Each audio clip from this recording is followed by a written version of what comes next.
बुलाइए बुलाइए उनको बुलाइए। आइए आइए आइए आइए। इनका परिचय ये है कि इनका नाम है मोइन अहमद। ये हमारे मेंटरशिप के दौर के साथी हैं। पॉलिटिकल साइंस ऑप्शनल से प्रॉपर आईएएस बने हैं। 296 रैंक है और सब अनुमान ठीक रहा तो उत्तराखंड काडर में जाने वाले हैं। रहने वाले हैं मुरादाबाद के और अटेम्प्ट इनका मेंस का और इंटरव्यू का पहला था, वैसे चौथा अटेम्प्ट था। कुछ बातें और बताता हूँ खास।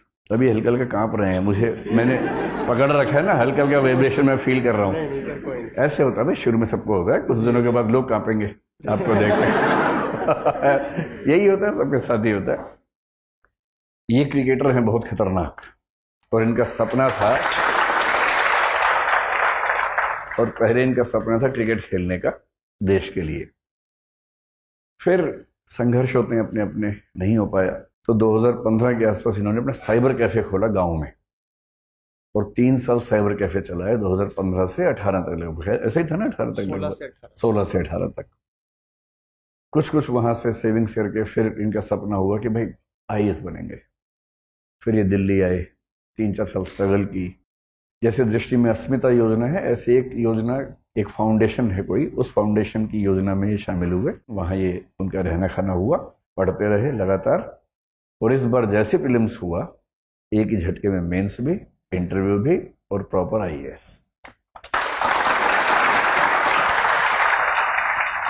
इस बार अच्छी बात यह है कि जो 54 लोग सिलेक्ट हुए हैं उनमें से 13 लोग कम से कम आईएएस बन रहे हैं और शायद 15 तक बन सकते हैं।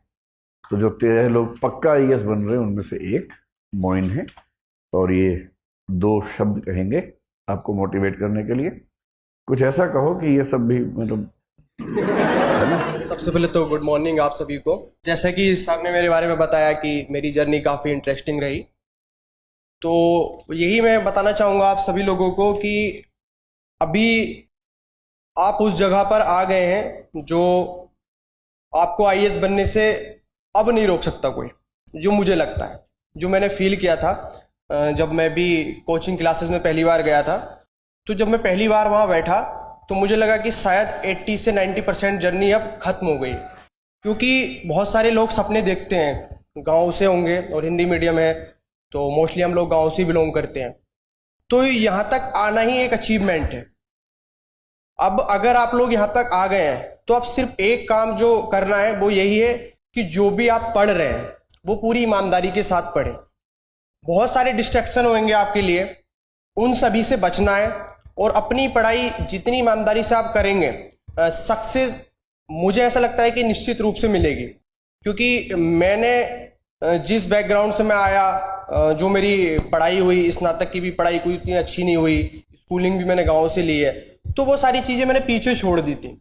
मैंने यही सोचा था कि यार अब मैं दिल्ली आ गया हूँ, अब मैं उन सभी लोगों के बराबर हूँ, चाहे वो आईआईटी से पढ़ के आया है, चाहे वो जेएनयू से पढ़ के आया है, चाहे वो एएमयू से पढ़ के आया है, लेकिन अब वो मेरे लेवल पे है। उसकी पढ़ाई अच्छी हुई होगी, हो सकता है वो कुछ चीज़ों को 6 घंटे में कर लेता हो, तो अगर मेरी पढ़ाई अच्छी नहीं हुई है तो मैं 8 घंटे लगा लेता हूँ। अगर हमें मेहनत ज़्यादा करनी पड़ रही है तो कोई दिक्कत नहीं है ना, सपना बड़ा है हमारा तो मेहनत भी बड़ी होगी। और खुद पे भरोसा रखो। इस जर्नी में जो सबसे इंटरेस्टिंग चीज़ है वो यही है कि खुद पे भरोसा रखो कि आप कर सकते हैं। जब मैंने किया है तो यहाँ बैठा हर एक इंसान कर सकता है। मैं तो इस बार ये अल्लाह में विश्वास रखने वाला आदमी हूँ, तो मैं यही कहूँगा कि आप अपना 100% दीजिए, बाकी चीज़ें उसके ऊपर छोड़िए। अगर आपने ईमानदारी से मेहनत की है तो सफलता आपको जरूर मिलेगी। और सिविल सर्विसेज में तो जैसे सर हमेशा बोलते हैं, आपने सुना होगा कि अगर आपने अच्छे से पढ़ाई की है तो ज़िंदगी में आप बहुत बेहतर करेंगे जहाँ भी जाएंगे। यही मेरा संदेश है। ठीक है मोइन, बहुत बहुत धन्यवाद, अच्छा लगा। और अब इनको ये शुभकामना नहीं देनी है कि अगली बार आईएएस बन जाए, बन गए हैं आईएएस, तो इनको शुभकामना 2 देनी है। तो काडर इनको अच्छा मिल जाए जो ये चाह रहे हैं उत्तराखंड, और दूसरा आज तो ये आईएएस बन के आए हैं। मज़ा इसमें है कि आज से 15-20 साल बाद देश भर में ऐसा नाम हो कि लोग अखबार खोले तो हर रोज़ सामने लिखा हो कि मोइन अहमद आईएएस ने किया ये धमाल, ऐसा कुछ है ना। चलो शुभकामना।